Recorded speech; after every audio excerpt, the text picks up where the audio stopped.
Dear Kim, belated happy 19th birthday.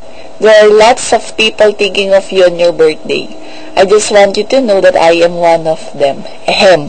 Sorry for the late greetings. I'm so blessed to have a friend like you.